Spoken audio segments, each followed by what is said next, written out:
मुसलमानों पे इससे बड़ा अज़ाब कभी नहीं आया। बाबरी मस्जिद की शहादत हुई, एक मस्जिद का मसला था। आज जो बिल आ रहा है, जिसको पास करने ये जा रहे हैं, ये हिंदुस्तान में मुसलमानों के लिए इससे बुरा दिन कोई मुमकिन नहीं है। हमारी जायदादों को लेकर जो झूठे इल्जाम लगाए गए, ये कहा गया कि जैसा अभी कासिम रसूल इलियास साहब ने कहा कि जिस जमीन पे हाथ रख दो वो वक्त की जमीन है और लाखों एकड़ जमीन इनके पास है।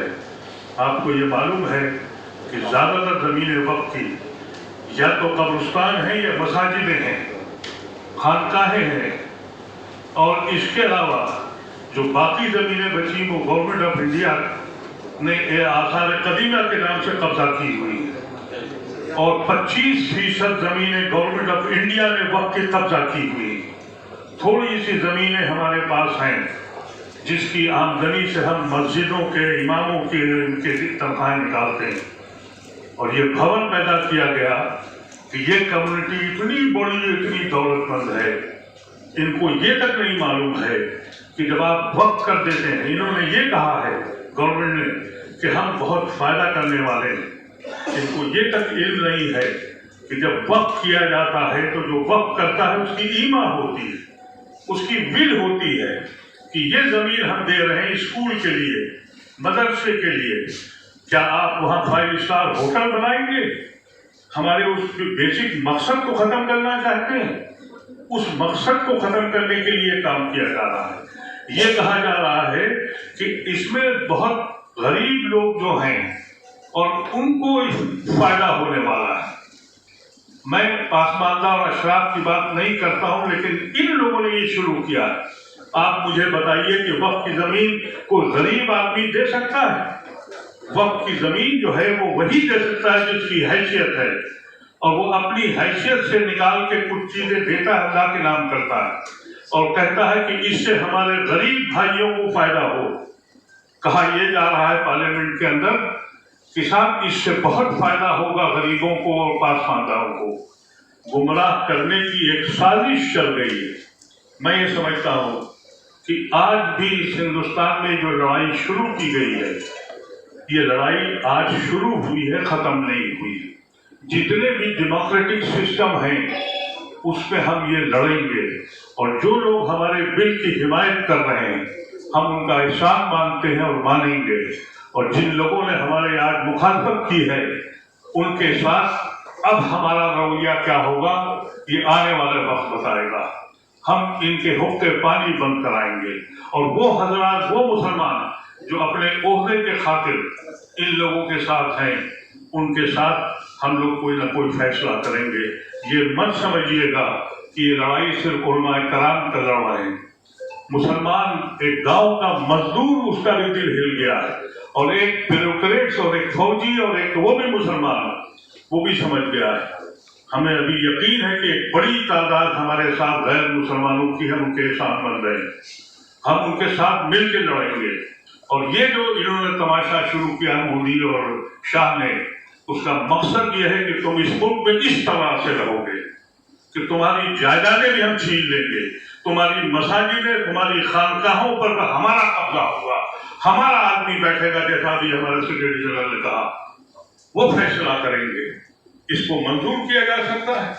हिंदुस्तान की तारीख में इससे बदतरीन दिन कोई नहीं आया। लेकिन ये मत समझा जाए कि ये कौम मर गई है। हम शुक्र भी करते हैं मोदी साहब का कि उन्होंने हमें जगाने की कोशिश की है। अभी तक हमारे बच्चों को लिंच करते थे, हम इसलिए चुप थे कि उसका बच्चा मारा गया, मेरा बच्चा तो बच गया। अभी तक हमारे पर बुलडोजर चलाते थे, हम ये कहते थे कि उसका घर गिर गया, मैं तो बच गया।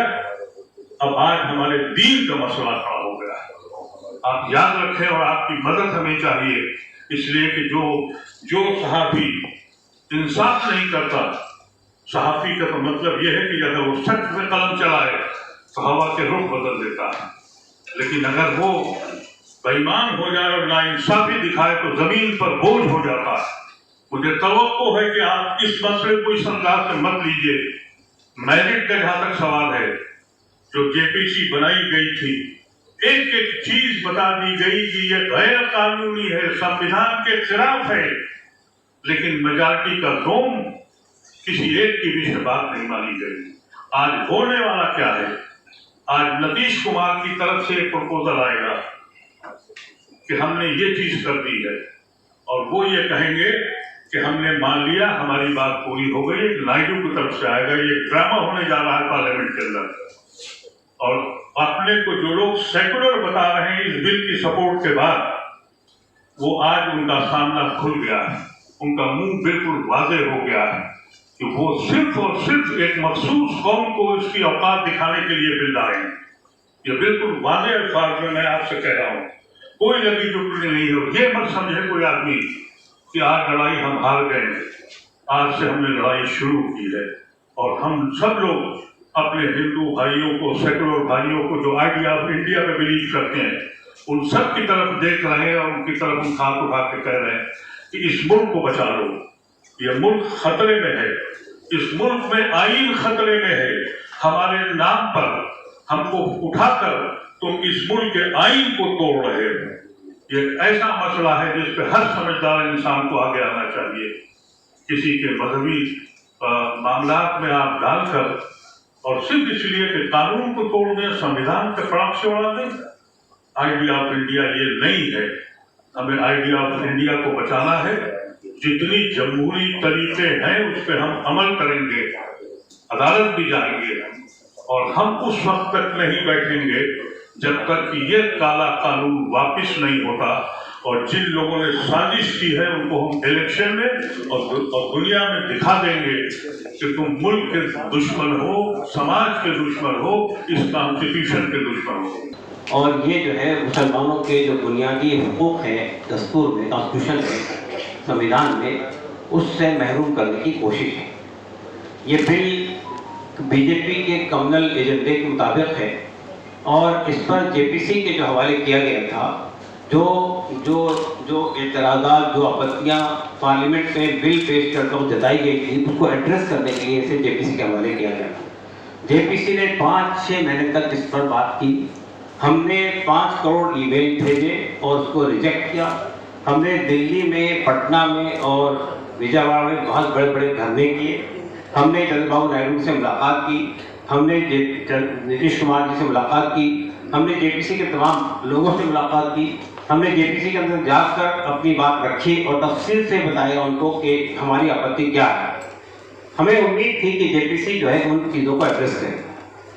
अफसोस की बात यह है कि जो जेपीसी में अपोजिशन के मेंबर्स थे, उनकी बातों को भी माना नहीं गया और जिन हालत में जेपीसी को बिल रोका गया था उससे ज़्यादा सख्त बनाकर लाया।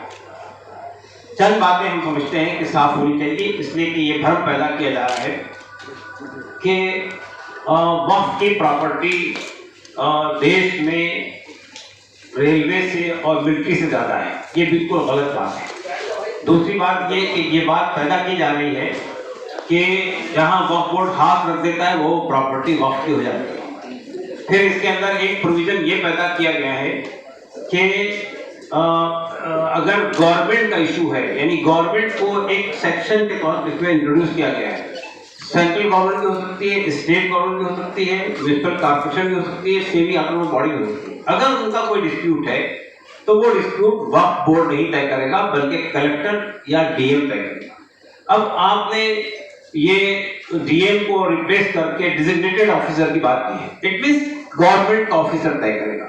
तो गवर्नमेंट ऑफिसर डिस्प्यूट किसके हाथ में तय करेगा, ये बात अच्छी तरह जानते हैं। ट्राइब्यूनल की हैसियत को खत्म कर दिया गया और ये कहा गया कि इसको ये भ्रम पैदा किया जा रहा है कि वक्त के अंदर कोई चीज जाती है तो उसको कहीं चैलेंज नहीं किया सकता। बिल्कुल गलत बात है। ट्राइब्यूनल के फैसले को आप हाई कोर्ट में चैलेंज कर सकते हैं, सुप्रीम कोर्ट में फैसले चैलेंज कर सकते हैं। फिर वक्त बाई हाँ जी, और हमारे देश के अंदर बहुत सारे ट्राइब्यूनल मौजूद है। ट्राइब्यूनल कोई एक्स्ट्रा जुडिशियल पावर नहीं है और ट्राइब्यूनल का भी जो जज होता है वो डिस्ट्रिक्ट कोर्ट का सिटिंग या रिटायर्ड जज होता है। तो इसी तरह से वक्फ बोर्ड का जो कंपोजिशन है या सेंट्रल वक्फ कमेटी का जो कंपोजिशन है उसको भी पूरी तरह से मुतासिर किया गया। उसमें जो शर्त थी कि जितने लोग भी मेंबर होंगे वो मुसलमान होंगे, वो शर्त हटा दी गई। 2 कंपल्सरी नॉन मुस्लिम होंगे, इसके अलावा बाकी लोग भी नॉन मुस्लिम हो सकते हैं। सीईओ के लिए जो शर्त थी कि मुसलमान थे वो शर्त भी हटा दी गई।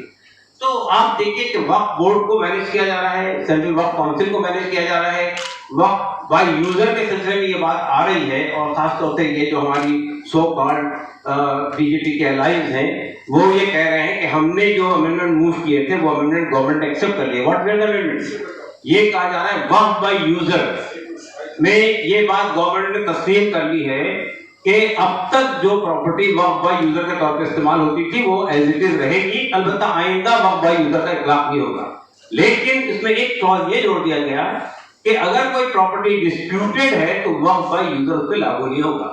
तो डिस्प्यूटेड प्रॉपर्टी तो बहुत सारी है जो गवर्नमेंट ने कंट्रोल कर रखी है, जिसको डिस्प्यूटेड बना दिया गया है, उसका फैसला अब ट्रिब्यूनल से नहीं होगा, उसका फैसला कलेक्टर करेगा, उसको वक्फ बाय यूजर तस्लीम नहीं किया जाएगा।